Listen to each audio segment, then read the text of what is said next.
Welcome to the SVG-TV news for Monday, July 27th. I am Khalil Kato with the details. A multi-tiered verification process is now being used by local health officials to confirm new COVID-19 cases.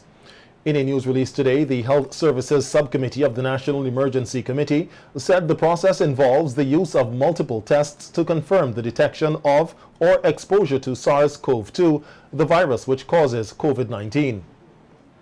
It said the new process has resulted in a recent delay in the reporting of new COVID-19 cases and has also resulted in what appeared to be the rapid recovery of 8 cases, which were classified as recovered by the verification process. The release, however, noted that there was no delay in notifying those persons with a preliminary positive COVID-19 result of their status and next course of action to quarantine until confirmation of their result. It said the contacts of those persons with preliminary positive results were also notified and advised accordingly. The Health Services Subcommittee said these immediate notifications are in keeping with a no-regrets policy aimed at reducing any possible risk of exposure to SARS-CoV-2 and COVID-19. According to the release, 4 persons have been informed of their preliminary positive results and placed in isolation. Their contacts have been notified and quarantine implemented or continued. It was noted that 1 case arrived in SVG on AA 945 on July 18th, and their preliminary result was detected in the 5 to 7 day mandatory quarantine period. 1 preliminary case arrived on July 23rd on Air Canada 980, having transited through Canada to SVG. 2 other preliminary cases were detected during analysis of swabs taken for COVID-19 PCR from all 95 passengers who arrived on July 25th on AA 945. The release said the verification process for all these results is ongoing, and any new positive case will be reported. According to the release, the new protocol for travelers on commercial flights from the USA, whether direct or transiting from neighboring countries, was implemented for AA 945 on Saturday, July 25th. It said 95 of the 140 passengers booked on that flight were allowed to board in Miami, and 45 passengers were denied boarding because they lacked the required PCR results. The release said all of the arriving passengers had the required entry screening PCR test and were issued mandatory 5-day hotel quarantine instructions. 94 persons qualified that should be complied with the order. 1 person, according to the release, was considered to have broken the quarantine order and has been referred to the Royal St. Vincent and the Grenadines Police Force. SVG currently has 13 active cases of COVID-19. This from an overall total of 52 confirmed on record. The release from the Health Services Subcommittee said all protocols will be revised as necessary based on the changing nature of the COVID-19 disease and compliance of the public and travelers to SVG. It said the importance of strict compliance to all quarantine and isolation orders is paramount, as it is only by complying with these orders and the use of masks in public spaces that the spread of COVID-19 can be controlled in SVG. The first CARICOM Impacts Virtual Security Conference commenced today under the overarching theme, Securing Our Caribbean Community within the era of COVID-19 and beyond. The virtual event, which primarily focuses on the challenges, impact and implications of the COVID-19 pandemic on the security of the Caribbean community, will end on Friday. The conference includes 12 webinars focusing on key security priorities, such as peace, security and development, criminality and organized crime, policing in the time of pandemic, cybersecurity, the future of borders, migration and mobility, climate change, corrections and prison services, the blue economy, maritime security, and building resilience in small island developing states, among other areas. Commissioner of Police Colin John represented SVG in the first session, titled A Conversation with CARICOM Leaders on COVID-19 Response and the Way Forward. Responding to questions about the problems faced with the enforcement of the COVID-19 protocols and regulations in SVG, Commissioner John said the Public Health Act was put in place where persons who break quarantine will have to pay $2,500. However, he noted that not many persons have broken the quarantine in SVG, and that Vincentians generally cooperated well with the COVID-19 protocols and regulations. A few cases, we have not taken anyone to court in St. Vincent and Grenadines as regards breaking the quarantine. There are a lot of public relations or public announcements as regards it, and persons generally adhere to the protocol that was set out by the Ministry of Health. From our standpoint as well, there were no mandatory regulation given as to wearing face masks. It was strongly recommended by the Ministry of Health, and persons, well, in most cases, adhere to it. From the police standpoint, however, during the height of the pandemic in St. Vincent and Grenadines, we did not grant any permission to play amplified music. Commissioner John said that the private sector has also played a very important role by ensuring the COVID-19 protocols and guidelines are adhered to. During this COVID period, we had to set up the machineries at the stations where persons had to sanitize. We had to restructure some of the stations where we had to place some class to prevent persons from interfacing directly with police officers. And the private sector, they have assisted significantly in giving donations to the Royal St. Vincent and Grenadines Police Force. They have also provided hand sanitizers, they have provided face masks. They have actually called us and asked us ways in which they can assist us. They have also cooperated with us in terms of policing it and sponsoring several programs. John also noted that since the COVID-19 pandemic, there had been a significant decrease in certain crimes, while there has been an increase in cybercrimes and sexual offenses, not only in St. Vincent and the Grenadines, but region-wide. A decrease in crimes generally, but we are seeing an increase in certain types of crimes, like the cyber type crimes. Persons are using the opportunity to try to access other persons' financial accounts and try to make themselves rich as a result of that. As I said before, we have seen an increase in sexual offenses. We have seen an increase in sexual offenses, especially child under the age of 15. We have also seen where criminals are using illegal means to enter the different countries to bring drugs or transshipment of drugs. So generally the report is that there's a decrease in crime, but there's an increase in some specific types of crime. The president of the Liat Workers Union SVG, Jeremiah Howard, says the workers are frustrated as no talks of payment of benefits or pensions have been put on the table almost 1 month after it was announced that the airline will be liquidated. Speaking on the issue on SVG-TV's Viewpoint program last evening, Howard, who previously stated that pensions were supposed to be paid several weeks ago, said this never materialized, as well as a meeting with Prime Minister Dr. Ralph Gonsalves. We are basically frustrated at this point in time. We have been in contact with the Prime Minister, and we still awaiting that meeting. We haven't, probably like 2 months now, we're actually waiting that meeting, so we haven't had that meeting as yet. Okay. I had a phone call from him about 2 weeks ago, and we discussed among other things he went forward, but in a very minute way, so to speak. And basically he was waiting on meetings with the other prime ministers, which they had, I think, last week, Monday. So we're still awaiting that meeting. Howard said the way things are being handled with the reorganization of Liat is sketchy, which has added to the frustration of the various unions and workers. There was an issue about 2 weeks ago.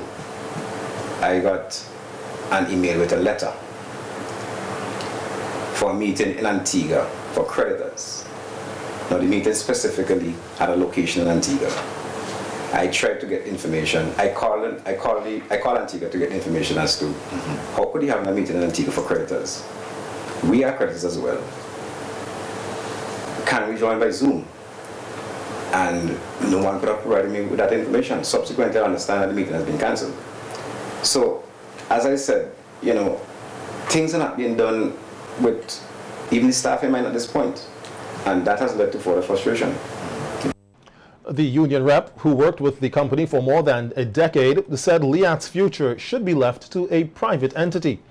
Also weighing in on the future of Liat was activist and lawyer Jomo Thomas, who agrees that the private sector should manage intra-regional travel and not governments. Thomas said that Liat's demise was expected, opining that politics outweighed policy in regards to the management of the airline. The difficulty that compounded the problem with Liat is that much of the conversation, and I can speak certainly for St. Vincent, much of the conversation around Liat was politicized conversation. And the worst thing to happen to a good idea or to a good policy is when the politics drives it.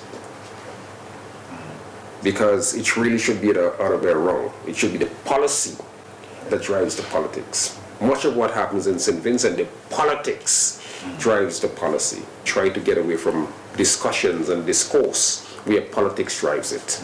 And that we need to anchor what we are doing in, is this a good policy? And what is the policy supposed to do? Is this supposed, for example, air transport, particularly where governments are involved, is this supposed to be driven strictly by the attempt to make money? Or is it to have a reliable service to ferret out people across the region? SVG and Barbados have decided to sell its shares in the airline for $1 EC to Antigua and Barbuda, which has put forward a restructuring plan to save the airline from liquidation. 41 Vincentians are employed with Liat. The Sandals International Resorts will not have to deal with any legal issues as it relates to the lands and properties at the Bookament Bay Resort. So says Minister of Finance and Economic Planning Camilo Gonzalez on WeFM's Issues at Hand radio program yesterday. Last week, the government of SVG and Sandals International Resorts signed an agreement which will see the international hotel brand taking over the operation of the now defunct Bookament Bay Resort. The finance minister said the Bookament Bay property was a mess legally, and a lot of discussions had to be had with various stakeholders, with some agreeing to various terms. Some people might know this and some people might not know this. The property where Bookament sits was in a mess, a complete mess legally. There were some people who had bought villas and had a deed and a title for a villa or a unit, a condominium unit in the tower that's there. There were some people who were saying they had bought things, but they didn't have a registered deed. There were some people who were saying they put on a down payment, but they didn't finish paying and nobody gave them back their money. There were some people who claimed to, different sets of people who claimed to have title for the same unit. So, and then there were pieces of land for whom there was no real title that you could rely on. So there was a mess there. And a lot of the investors that came historically interested in Bookament walked away when they realized what a mess things were in. Minister Gonzalez took the opportunity to highlight some of the work done to clean up the legal issues surrounding the property. A lot of those confusions, but there was still a lot of moving parts. Between the 51 villas, between their part, the hotel there and part of the bar were built on land belonging to Mr. Bernard Punet. So there were lots of still outstanding issues. So what the government decided to do was, first we spoke to all of the players, all of the people who had an interest in land. We came to agreements with them about, adequate compensation for them. And then the government used its powers of acquisition to acquire the whole plot of land.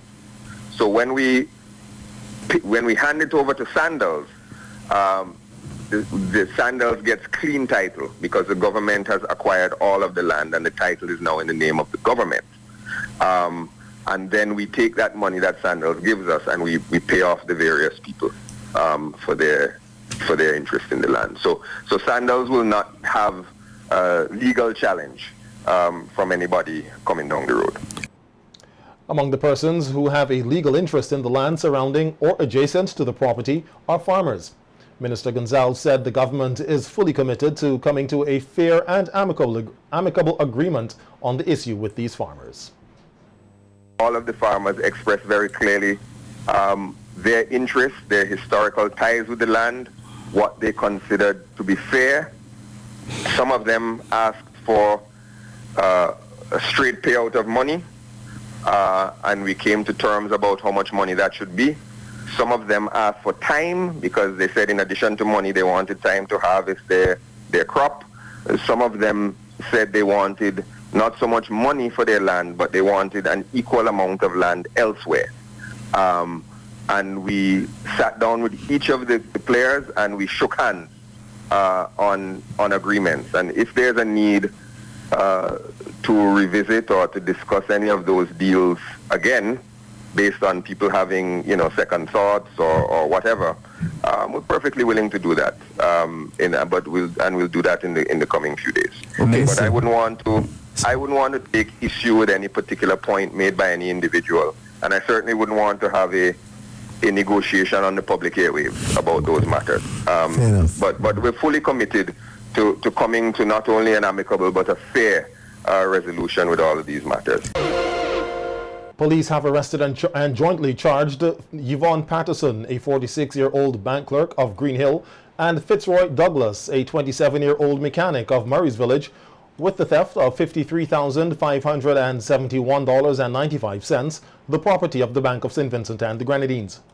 The incident is said to have occurred at Kingstown on June 18th. They were also jointly charged with the theft of $335,584, the property of the bank, stolen on July 23rd.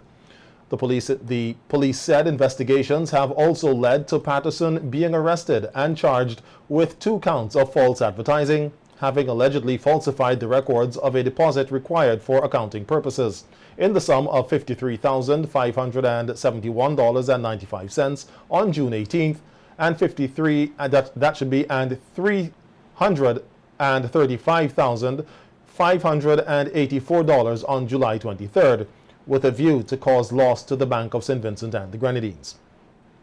Both accused appeared before the Serious Offences Court today to answer to the charges. Fitzroy Douglas pleaded guilty to the charges and was granted bail in the sum of $60,000 and was asked to surrender his travel documents and to report to the Central Police Station every day between 6 a.m. and 6 p.m. Yvonne Patterson pleaded not guilty to the charges and was denied bail. The matter was adjourned to July 30th for arraignment. Mathematics, one of the compulsory subjects by the Caribbean Secondary Examination Certificate, CSEC, was written today by some 1,600 plus students across SVG. Due to the COVID-19 pandemic, CXC revised the examination strategy this year to yield valid grades and to minimize the disruption to the education system. Hence, the Council made the policy decision to offer a modified examination process, which includes 1 complete paper, which is a multiple choice, and a school-based assessment, SBA. Private candidates are expected to complete the paper 032-S, which is an alternative to the SBA. At the examination center at the Girls High School, 144 students sat the mathematics exam. Some of the anxious students said it was challenging, but they were confident they will pass. Some of the questions were kind of, challenging because they were long to read. It was more scenario based, so I know I'll pass, but Yes, it was easy. Is it your favorite subject? Yes, it is. I'm in Form 4, so I'm not doing any exams until next year. It was good. It was good. It wasn't hard. It was a lot easier than I expected. I think I did well. It was okay. A few challenging questions, but other than that, it was fine. It was a reasonable exam, I suppose, but I think somewhere along the lines of a 2, because some questions were a bit challenging for me. It was kind of challenging, but it was good overall, you could say. Head teacher of mathematics at the girls' high school, Ronnie Henry, said they prepared the students very well for the exam, even with the challenges of COVID-19 and the closure of schools early. Preparation, on a scale of 10, I would say 10, they were very well prepared. The extra time that we as teachers were given, we used it to do a lot of practice questions with them, whether online, and when the fifth form came back, we did a lot of questions with them. After speaking with them today, they are really confident. They said, "Miss, this is good." And so they are smiling and I am smiling. A principal of the school, Michelle Beach, is confident that with the 123 fifth formers and 11 fourth formers who sat the exam for the school, they can maintain or even better their pass rate, which was over 90% last year. Adhering to COVID-19 protocols is key at this time, and Beach said they are doing their part to ensure that everyone complies with the guidelines. Is one of the hardest papers because it's either wrong or right. So we will wait and see. Okay, so how many other subjects are yet to write? They're supposed to go, I can't give you the exact figure at this point in time. But the girls are going to be doing exams right. I'm confident that they will do well this year. But we know that multiple choice is one of the hardest papers because it's either wrong or right. So we will wait and see. This room, this area was for the private candidates.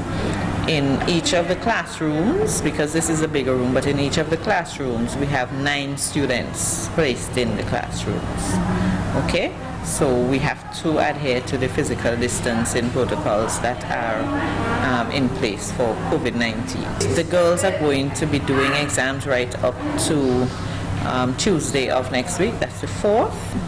They will be doing their oral exams on the 10th and on the 11th of August as well.